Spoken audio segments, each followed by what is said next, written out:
we are coming to the last step of the initiation. You kindle the fire of enthusiasm for the coming day. You must be on fire. Only then are you a fiery being. Enthusiasm for what? Well, if your life is to succeed, you have to find the solution to this existential question yourself. For what purpose are you on earth? Your life down here only makes sense if you know what you want to joyfully use every hour for.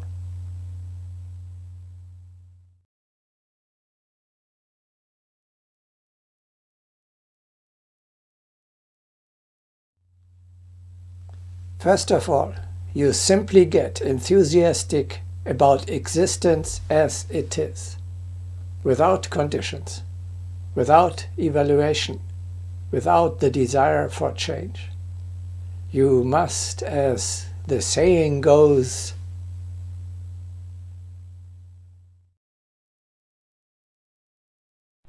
be in the being.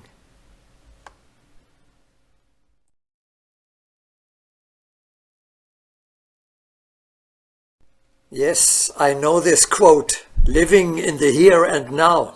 Esoteric rubbish. Where else am I supposed to live?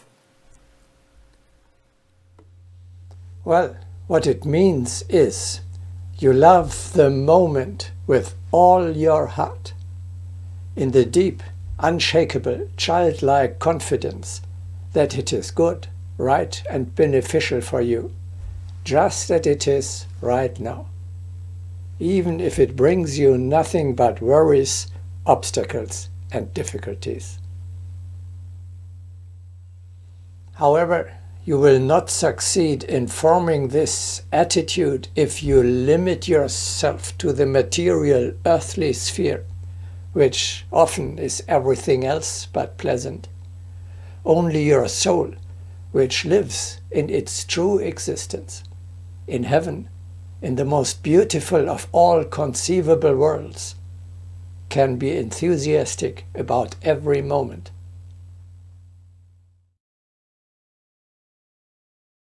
Then man will begin to rejoice at life, perhaps not at his earthly life, but at his real existence.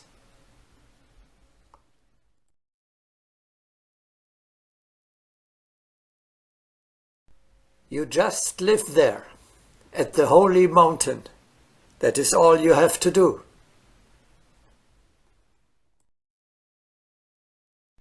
As a disciple in the ashram of your teacher, or as a king of the spirit in your castle. Whatever happens on the physical plane,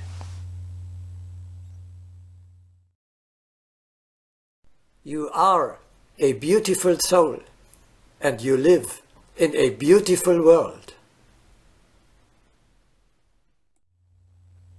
You do not allow anything or anyone to spoil this attitude. This is the true art of living. The enthusiasm for your true existence is the very basis of your life. You are always full of joy of being, even if you are unable to do or to achieve anything else.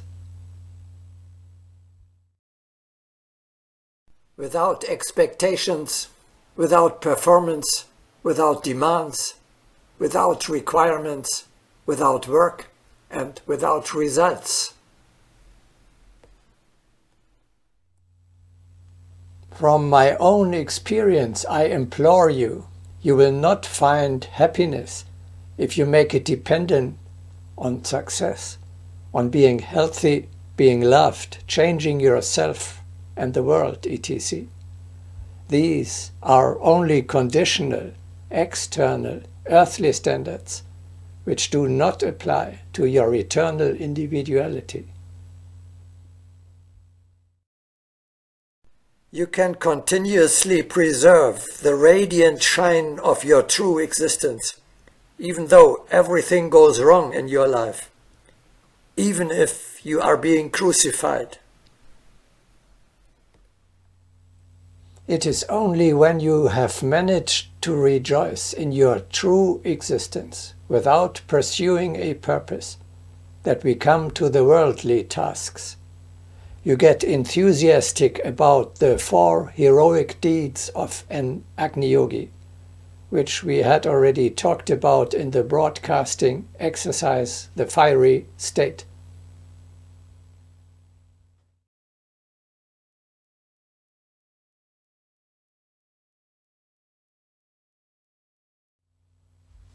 First feat.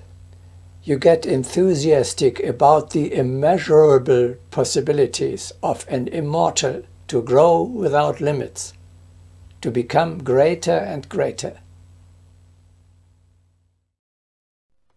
You get enthusiastic about the creative work on yourself, about the creation of a masterpiece, of a great soul. Everyone you meet must perceive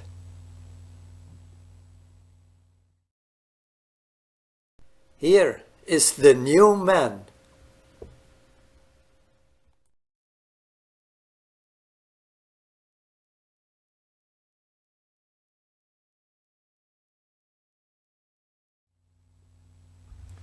Second feat.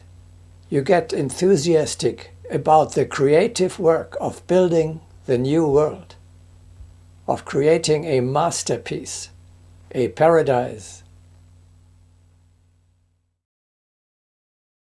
You transform your place of residence and work into a stronghold of the new world.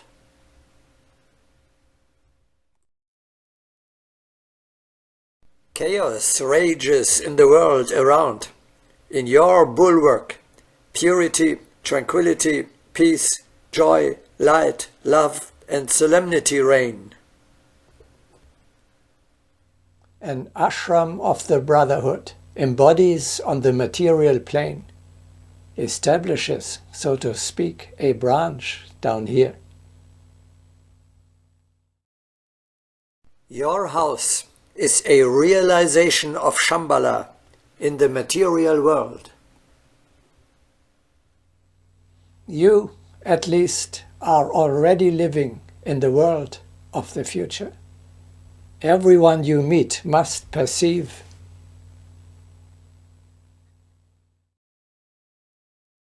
here is the new world.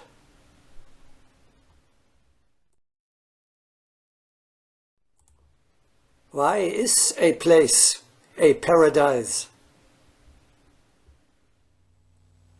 Because here the cosmic order, truth, justice, beauty and love, selflessness and solemnity, prevails on the material level as well. The superstructure of a temple, the spiritual order of Shambhala, stands like a scenery behind or arches over your material dwelling and sanctifies the earth and everyday life.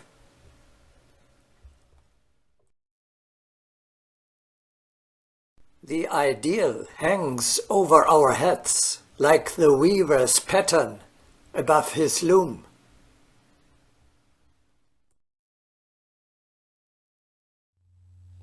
You are living in a higher culture, in your home.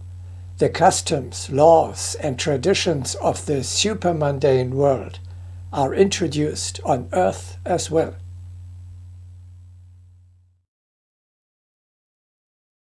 Shambhala is the indispensable site where the spiritual world joins the material.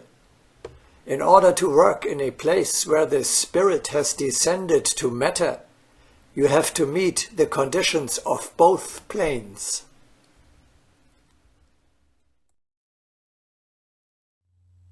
Thus, you unite the worlds and create heaven on earth.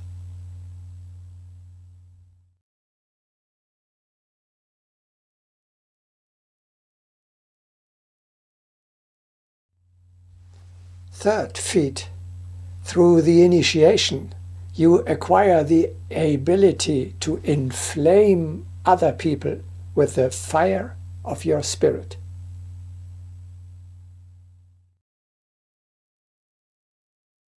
You ignite the fire of the soul in your fellow men.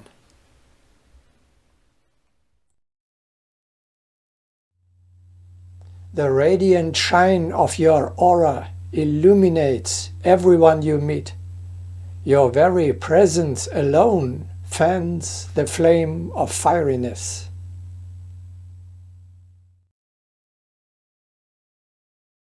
The teacher himself must be inflamed, and by his presence alone impart the fire.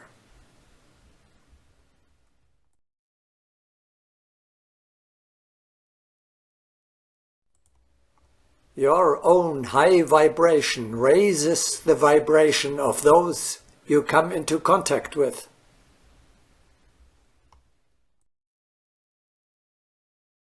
Like Prometheus, the physical fire, you bring to humanity the fire of the spirit. Is there an example from our time of such a light bearer? A modern saint is the Japanese Mikao Usui, the founder of the Reiki healing method. He went to the slums of Kyoto to give Reiki, spiritual energy, in the language of Agni Yoga, psychic energy, to the poor and sick. In this way, he gave them back their vitality and joy of being, which also improved their physical and spiritual condition. In the same way, you can pass on your own fieriness and thus spread the new immortal man. The moment you leave your meditation room in a fiery state of high vibration, you are already descending into a world full of need, worry, misery, and suffering. There you will inevitably meet very soon, in your family, at your workplace, or elsewhere in your environment, low-vibrating fellow men who are in urgent need of uplifting.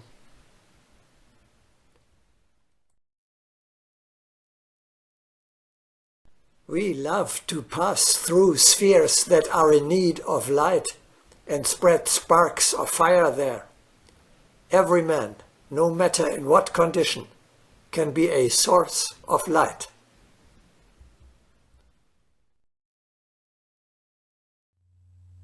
You get enthusiastic about the gigantic task of creating a new species.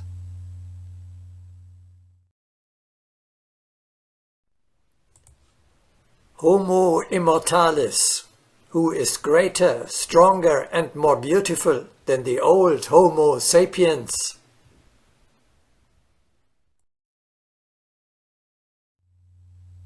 A creature that expresses much more perfectly our higher nature, our divine core. Wherever you step, you bring to flourish a new race of human beings.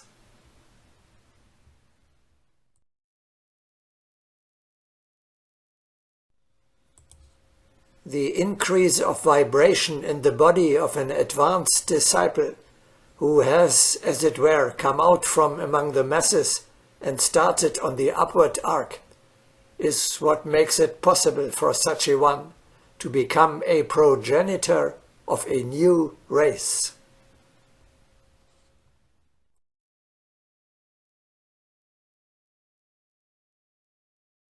You transform and help others to transform.